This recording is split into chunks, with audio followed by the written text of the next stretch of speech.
بسم اللہ الرحمن الرحیم۔ السلام علیکم ورحمۃ اللہ وبرکاتہ۔ ناظرین و سامعین، آج ہم پڑھیں گے خلیفہ اول خلیفہ بلا فصل حضرت ابوبکر صدیق رضی اللہ تعالیٰ عنہ کے مختصر حالات زندگی اور ان کا تعارف۔ خلیفہ رسول حضرت ابوبکر صدیق رضی اللہ تعالیٰ عنہ، ان کا جو اپنا اصل نام تھا وہ عبداللہ تھا، اور آپ صلی اللہ علیہ وسلم نے آپ رضی اللہ تعالیٰ عنہ کو دو لقب دیے تھے، صدیق اور عتیق۔ آپ کی کنیت ابوبکر تھی، اور 8ویں پشت میں جا کر آپ رضی اللہ تعالیٰ عنہ کا سلسلہ نسب رسول خدا صلی اللہ علیہ وسلم کے ساتھ مل جاتا ہے۔ آپ رضی اللہ تعالیٰ عنہ کی ولادت وہ آپ صلی اللہ علیہ وسلم کے ولادت سے 2 سال اور چند مہینے بعد ہوئی، اور اسی طرح آپ رضی اللہ تعالیٰ عنہ کی وفات بھی آپ صلی اللہ علیہ وسلم سے 2 برس اور چند ماہ بعد ہوئی۔ تو اسی طرح جیسے رسول خدا صلی اللہ علیہ وسلم کی عمر 63 سال تھی، تو حضرت ابوبکر صدیق رضی اللہ تعالیٰ عنہ کی عمر بھی 63 سال تھی۔ آپ کو خلیفہ رسول کا لقب دیا گیا تھا۔ آپ رضی اللہ تعالیٰ عنہ کو جو خلیفہ رسول کہا گیا تھا، اس کے بعد یہ لقب کسی اور کے لیے استعمال نہیں ہوا تھا، کیونکہ آپ کے بعد جب عمر فاروق رضی اللہ تعالیٰ عنہ خلیفہ بنے، تو پھر اس کے بعد جو خلفاء بنے،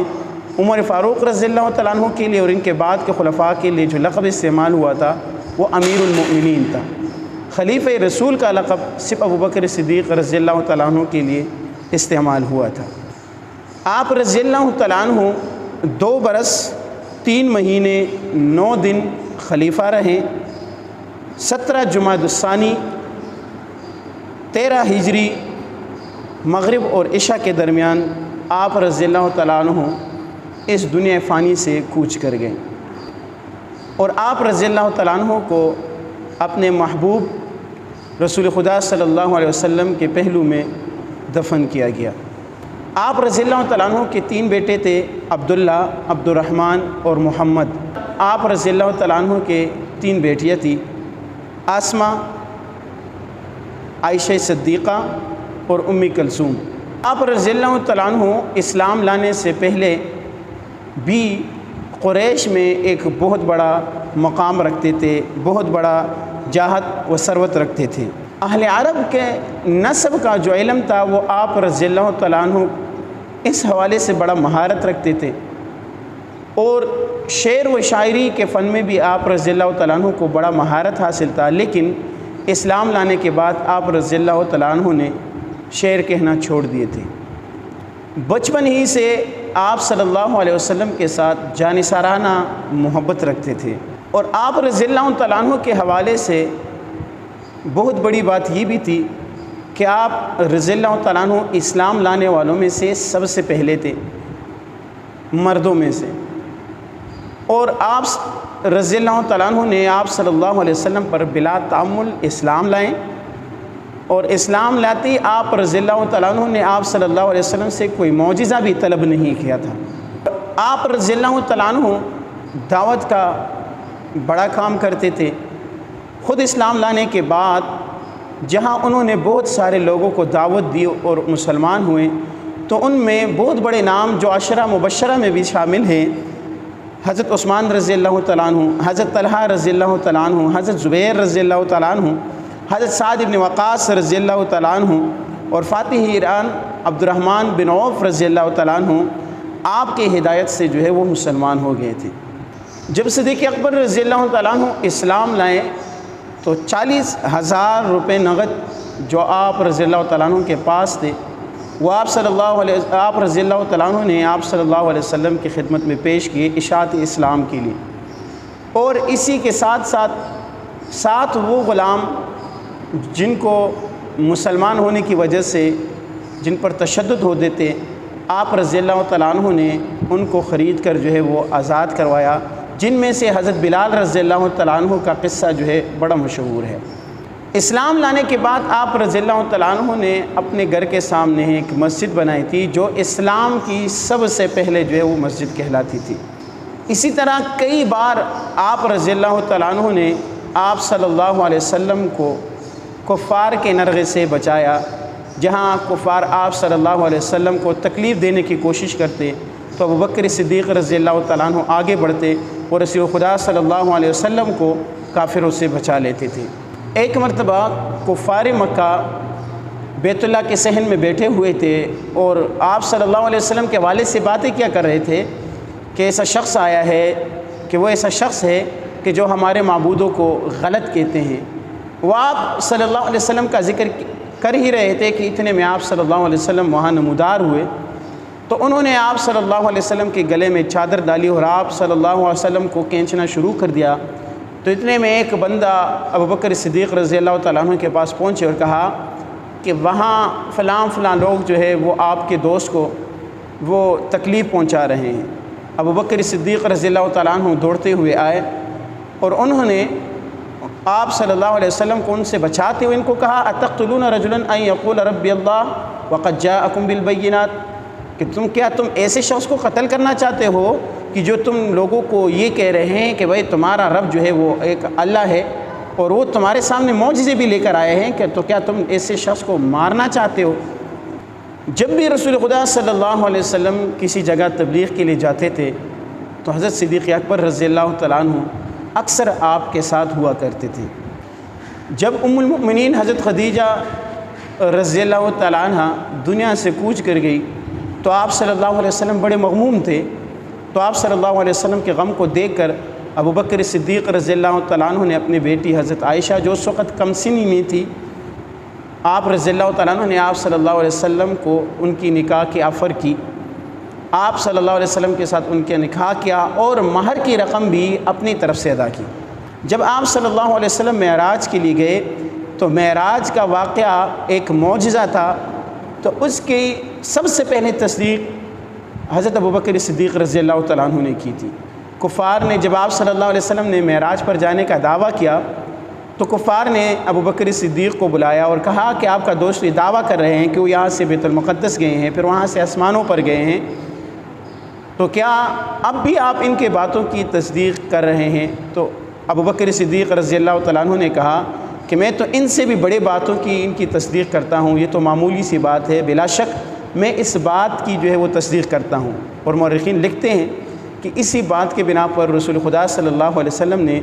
ابوبکر رضی اللہ تعالیٰ عنہ کو صدیق کا لقب دیا تھا۔ جب آپ صلی اللہ علیہ وسلم کو ہجرت کا حکم ملا، آپ صلی اللہ علیہ وسلم حضرت ابوبکر صدیق رضی اللہ تعالیٰ عنہ کو جب لے کر ہجرت کے لیے نکلے تو اس ہجرت کے دوران ابوبکر صدیق رضی اللہ تعالیٰ عنہ نے محبت کی وہ تاریخ رقم کر دی کہ اس سے مافوق کوئی تاریخ آج تک نہیں ہے۔ رسول خدا صلی اللہ علیہ وسلم کو 19 غزوات پیش آئے، جن میں سب سے پہلے غزوہ بدر تھا اور سب سے آخری غزوہ تبوک تھا، اور ابوبکر صدیق رضی اللہ تعالیٰ عنہ نے غزوہ بدر سے لے کر غزوہ تبوک تک ان 19 غزوات کے اندر آپ صلی اللہ علیہ وسلم کے معیت میں شرکت کی۔ ابوبکر صدیق رضی اللہ تعالیٰ عنہ کو یہ بھی ایک امتیاز حاصل ہے کہ آپ رضی اللہ تعالیٰ عنہ کے 4 پشت جو ہے وہ رسول خدا صلی اللہ علیہ وسلم کے صحابی کہلائے۔ ابوبکر صدیق رضی اللہ تعالیٰ عنہ کے والد خود ابوبکر صدیق رضی اللہ تعالیٰ عنہ، آپ کے بیٹے اور آپ کے پوتے وہ آپ صلی اللہ علیہ وسلم کے صحابی کہلائیں۔ جب رسول خدا صلی اللہ علیہ وسلم مرض وفات کے بیمار ہوئے تو آپ صلی اللہ علیہ وسلم نے حکم دیا کہ مسجد کی طرف نکلنے والی تمام دروازوں کو بند کر دیا جائے سوائے ابوبکر صدیق رضی اللہ تعالیٰ عنہ کے گھر کے دروازے کی۔ اور پھر آپ صلی اللہ علیہ وسلم نے کئی موقعوں پر حضرت ابوبکر صدیق رضی اللہ تعالیٰ عنہ کو اپنے مصلی پر کھڑا کیا اور مسلمانوں کو ان کے پیچھے نماز پڑھنے کا حکم دیا۔ رسول خدا صلی اللہ علیہ وسلم کے وفات کی خبر سن کر مسلمان ایک بہت بڑے صدمے میں مبتلا ہوئے۔ مسلمانوں کو سمجھ نہیں آ رہا تھا کہ کیا کیا جائے، یہاں تک کہ عمر فاروق رضی اللہ تعالیٰ عنہ تلوار لے کر کھڑے ہو گئے کہ اگر کسی نے کہا کہ رسول خدا صلی اللہ علیہ وسلم فوت ہو گئے تو میں ان کا سر اڑا دوں گا۔ اس موقع پر ابوبکر صدیق رضی اللہ تعالیٰ عنہ آگے بڑھتے ہیں اور ایک خطبہ دیتے ہیں جس میں وہ یہ بھی فرماتے ہیں کہ ہم نے ایمان لایا رسول خدا صلی اللہ علیہ وسلم پر اور اللہ تعالیٰ پر ایمان لائے۔ تو ہم میں سے اگر کوئی صرف رسول خدا صلی اللہ علیہ وسلم پر ایمان لائے تو تم لوگ سن لو کہ حضرت محمد صلی اللہ علیہ وسلم رحلت فرما چکے ہیں، اور اگر ہم نے اللہ پر ایمان لایا ہے تو سن لو، محمد کے رب پر ایمان لایا ہے تو سن لو محمد کا رب اب بھی زندہ ہے، ہمارا اس پر ایمان ہے۔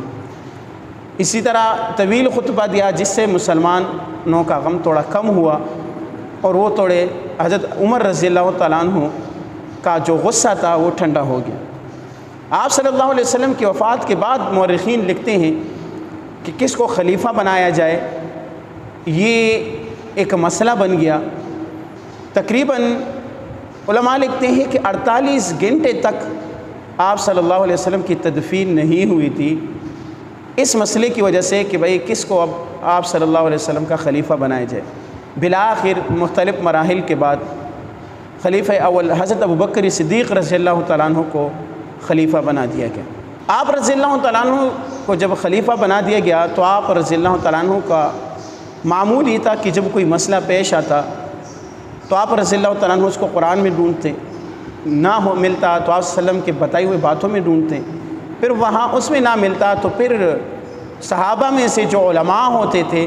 پھر ان کو بٹھاتے اور ان سے اس مسئلے کا حل پوچھتے اور پھر مسئلہ جو ہے وہ حل کر دیتے۔ رسول خدا صلی اللہ علیہ وسلم کے وفات کے بعد کچھ لوگ مرتد ہوئے، کچھ لوگوں نے زکوٰۃ دینے کا انکار کر دیا، اور مدعیان نبوت بھی کھڑے ہو گئے جن میں سے مسیلمہ کذاب، اسود عنسی اور سجاح نامی ایک عورت بھی تھی جنہوں نے دعوی نبوت کیا تھا۔ آپ رضی اللہ تعالیٰ عنہ جو رسول خدا صلی اللہ علیہ وسلم کے دور میں ہوتے ہوئے بڑے نرم مزاج تھے، لیکن خلیفہ بننے کے بعد آپ رضی اللہ تعالیٰ عنہ نے وہ کارنامہ سر انجام دیا کہ باقی صحابہ کا ابوبکر صدیق رضی اللہ تعالیٰ عنہ کو اتنے سخت اقدامات اٹھانے کی ان سے امید نہیں تھی، اور بعض صحابہ نے آپ رضی اللہ تعالیٰ عنہ کو منع بھی کیا، ان میں سے مرتدین کے خلاف جہاد، زکوٰۃ کے منکرین کے خلاف جہاد، اور جھوٹے مدعیان نبوت کے خلاف جو ہے آپ رضی اللہ تعالیٰ عنہ نے جہاد کا حکم دیا۔ اسی طرح مشہور جو آپ صلی اللہ علیہ وسلم نے ایک لشکر تیار کی تھی شام کی طرف، جس کے سربراہ اسامہ رضی اللہ تعالیٰ عنہ تھے، صحابہ نے یہاں تک کہ حضرت عمر رضی اللہ تعالیٰ عنہ، حضرت علی رضی اللہ تعالیٰ عنہ نے بھی کہا کہ اس لشکر کو نہ بھیجیں، لیکن آپ رضی اللہ تعالیٰ عنہ نے کہا کہ یہ آپ صلی اللہ علیہ وسلم کی وصیت تھی اور اس وصیت پر میں ہر حال میں عمل کروں گا، اور انہوں نے وہ لشکر بھیجا، یہاں تک کہ وہ لشکر پھر کامیاب ہوا۔ حضرت عمر رضی اللہ تعالیٰ عنہ نے کہا کہ میں مان گیا ہوں کہ حضرت ابوبکر رضی اللہ تعالیٰ عنہ کے سینے کو اللہ تعالیٰ نے کھول دیا ہے۔ آپ رضی اللہ تعالیٰ عنہ نے مرتدین کے خلاف بھی جہاد کیا، زکوٰۃ کے منکرین کے خلاف بھی جہاد کیا، اور جھوٹے مدعیان نبوت کے خلاف تو تاریخی جہاد کیا اور ان کو انجام تک پہنچایا۔ آپ رضی اللہ تعالیٰ عنہ کے دور میں کئی فتوحات ہوئے۔ اسلام لانے سے پہلے آپ رضی اللہ تعالیٰ عنہ کا شمار بہت بڑے تاجروں میں ہوا کرتا تھا، لیکن اسلام لانے کے بعد حالت یہ تھی، اتنا صدقہ کیا کرتے تھے کہ ایک مرتبہ حالت یہاں تک آ گئی تھی کہ آپ رضی اللہ تعالیٰ عنہ کے پاس پہننے کے لیے کوئی کپڑے نہیں تھے، صرف ایک چادر پہنا ہوا تھا جس میں بٹن لگانے کے لیے نہیں تھے، بٹنوں کی جگہ پر انہوں نے کانٹے لگائے ہوئے تھے۔ اللہ تعالیٰ عنہ مختصر سی تجارت کیا کرتے تھے۔ پھر جب حضرت عمر رضی اللہ تعالیٰ عنہ نے دیکھا اور پھر آپ رضی اللہ تعالیٰ عنہ کو کہا کہ حضرت آپ خلیفہ ہے، آپ لوگوں کے مسائل حل کریں گے، تو آپ یہ تجارت چھوڑ دیں۔ پھر حضرت عمر رضی اللہ تعالیٰ عنہ نے دیگر صحابہ جن میں حضرت عبیدہ رضی اللہ تعالیٰ عنہ بھی تھے ان کے ساتھ مشورہ کیا، اور پھر بیت المال سے حضرت ابوبکر صدیق رضی اللہ تعالیٰ عنہ کے لیے قوت لا یموت جو ہے وہ تنخواہ مقرر کر دی، جو تقریباً سالانہ 2500 درہم بنتا تھا۔ ایک مرتبہ بیوی نے خواہش ظاہر کی کہ خلیفہ رسول میٹھا کھانے کو دل چاہتا ہے، آپ بیت المال سے کچھ لے لیں یا کچھ ادھار لے لیں تاکہ ہم میٹھا کھائیں۔ آپ رضی اللہ تعالیٰ عنہ نے ان کو کہا کہ میں بیت المال سے ادھار نہیں لے سکتا، وہ مسلمانوں کی ملکیت ہے، لہٰذا آپ اس طرح کریں کہ روزانہ کا جو کھانا ہم تناول فرماتے ہیں ان میں سے کچھ بچا لیا کریں، اس سے جو ہے وہ آپ میٹھا جو ہے اس کا بندوبست کر لے گی۔ اسی طرح آپ کی بیوی محترمہ جو ہے وہ تھوڑا تھوڑا کر کے وہ بچا رہی تھی، مہینے کے آخر میں آپ کی بیوی نے وہ میٹھا بنایا اور ایک مرتبہ آپ رضی اللہ تعالیٰ عنہ کے سامنے پیش کیا، تو آپ رضی اللہ تعالیٰ عنہ نے پوچھا کہ یہ کہاں سے آیا؟ تو انہوں نے کہا کہ جب آپ نے مشورہ دیا تھا کہ تھوڑا تھوڑا بچایا کریں پھر اس سے میٹھا بنائیں، تو کہتے کہ تھوڑا تھوڑا بچا کر میں نے اس سے یہ میٹھا بنایا ہے۔ تو آپ رضی اللہ تعالیٰ عنہ نے بجائے یہ کہ وہ تناول فرماتے، آپ رضی اللہ تعالیٰ عنہ نے بیت المال کو حکم دیا اور ان سے کہا اپنی بیوی سے کہ بھائی دیکھیں اگر اتنا بچا کر اس سے معلوم یہ ہوتا ہے کہ اس سے کم پر بھی ہمارا گزارا ہوتا ہے، تو لہٰذا روزانہ جتنا آپ نے بچایا تھا تو آپ نے حکم دیا کہ میری تنخواہ میں سے اتنا کم کر دیا جائے، کیونکہ اس سے بغیر بھی ہمارا گزارا ہوتا ہے۔ آپ رضی اللہ تعالیٰ عنہ نے اپنی بیماری میں اپنی پیاری بیٹی زوج رسول حضرت عائشہ رضی اللہ تعالیٰ عنہ سے فرمایا، ایک دودھ دینے والی اونٹنی، ایک برتن، ایک چادر اور ایک لونڈی جو بیت المال سے مجھے دی گئی تھی اس کو بیت المال میں واپس کر دینا۔ چنانچہ حضرت عائشہ رضی اللہ تعالیٰ عنہ نے یہ ساری چیزیں حضرت عمر رضی اللہ تعالیٰ عنہ کے پاس واپس بھیج دی۔ آپ رضی اللہ تعالیٰ عنہ نے اپنے کفن کے لیے وصیت فرمائی کہ جو لباس میں نے پہنا ہوا ہے اسی کو میرا کفن بنایا جائے، البتہ اس پر ایک جگہ تھوڑی سی زعفران لگی ہوئی ہے، اس کو دھو لیا جائے اور پھر اسی کو میرا کفن بنایا جائے۔ چنانچہ ایسا ہی ہوا کہ آپ کی وفات کے بعد وہ زعفران دھو کر اسی کو جو ہے اس کا کفن بنا دیا گیا۔ آپ رضی اللہ تعالیٰ عنہ مسلمانوں پر اتنا خرچ کیا کرتے تھے کہ آپ کی وفات کے بعد جب بیت المال کو دیکھا گیا تو بیت المال بالکل خالی تھا، یہاں تک کہ سارے تیلے جب الٹائے گئے تو ایک درہم ایک تیلی سے نکل آیا جو شاید غلطی سے رہ گیا تھا، کہ بیت المال میں جتنا بھی مال آتا تھا آپ حکم دیتے تھے کہ ان کو مسلمانوں پر خرچ کیا جائے۔ آپ رضی اللہ تعالیٰ عنہ کے فضائل پر قرآن کے بہت ساری آیتیں دلالت کرتی ہے۔ قرآن مجید میں اللہ تعالیٰ فرماتے ہیں وَسَيُجَنَّبُهَا الْأَتْقَى الَّذِي يُؤْتِي مَالَهُ يَتَزَكَّى، مفسرین لکھتے ہیں کہ اس سے مراد حضرت ابوبکر صدیق رضی اللہ تعالیٰ عنہ ہیں۔ اسی طرح وَلَا يَأْتَلِ أُولِي الْفَضْلِ مِنْكُمْ وَالسَّعَةِ أَن يَأْتُوا أُولِي الْقُرْبَى، یہ آیت جو ہے یہ بھی آپ رضی اللہ تعالیٰ عنہ کی وجہ سے نازل ہوئی، اور اس کے پیچھے پس منظر میں جو واقعہ تھا کہ آپ نے قسم اٹھائی تھی کسی بات کے بنا پر کہ بھائی وہ اپنے جو فلاں رشتہ دار ہے ان پر مال خرچ نہیں کریں گے، جو حضرت عائشہ رضی اللہ تعالیٰ عنہ پر تہمت لگانے میں شامل تھے کہ میں ان پر مال خرچ نہیں کروں گا، اور قسم اٹھا لی تھی، تو اللہ تعالیٰ نے یہ آیت نازل فرمائی۔ اسی طرح ان اکرمکم عند اللہ اتقاکم، مفسرین کہتے ہیں کہ اس آیت میں بھی اشارہ حضرت ابوبکر صدیق رضی اللہ تعالیٰ عنہ کی طرف ہے۔ بہت ساری آیتیں آپ کی فضیلت پر وہ دال ہے، اور احادیث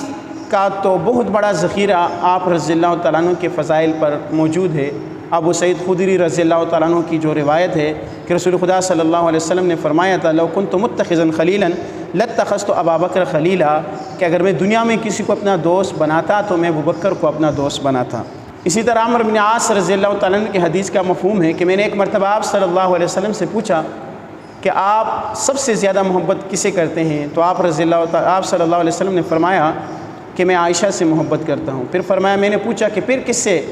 تو آپ صلی اللہ علیہ وسلم نے فرمایا ابوہا، حضرت عائشہ کے باپ یعنی ابو بکر سے، اور اس کے بعد حضرت عمر رضی اللہ تعالیٰ عنہ کا نام لیا۔ اسی طرح آپ صلی اللہ علیہ وسلم کا فرمان ہے ارحم امتی بامتی ابو بکر۔ بہت سارے احادیث آپ رضی اللہ تعالیٰ عنہ کے فضائل پر دال ہیں۔ اسی طرح علی بن طالب رضی اللہ تعالیٰ عنہ کی روایت ہے، فرماتے ہیں کہ آپ صلی اللہ علیہ وسلم نے ایک مرتبہ عمر اور ابو بکر رضی اللہ تعالیٰ عنہ کو دیکھ کر یہ فرمایا کہ یہ دونوں جو ہیں جنت کے بزرگوں کے سردار ہیں۔ جب آپ رضی اللہ تعالیٰ عنہ کا آخری وقت آیا تو آپ کی پیاری بیٹی زوجہ رسول صلی اللہ علیہ وسلم حضرت عائشہ صدیقہ رضی اللہ تعالیٰ عنہ آپ کے پاس بیٹی تھی، تو آپ رضی اللہ تعالیٰ عنہ نے ایک درد بھرا شعر پڑھا، تو حضرت ابوبکر صدیق رضی اللہ تعالیٰ عنہ نے کہا کہ یہ شعر نہ پڑھو، بلکہ یہ کہو وجاءت سکرۃ الموت بالحق ذالک ما کنت منہ تحید، کہ موت آیا کہ جو برحق ہے، اور یہ وہ چیز ہے اے انسان کہ جس سے تو بھاگتا ہے۔ اللہ تعالیٰ ہمیں ابوبکر صدیق رضی اللہ تعالیٰ عنہ کی نقش قدم پر چلنے اور اللہ تعالی ہمیں ان جیسا حکمران عطا فرمائے۔ والسلام۔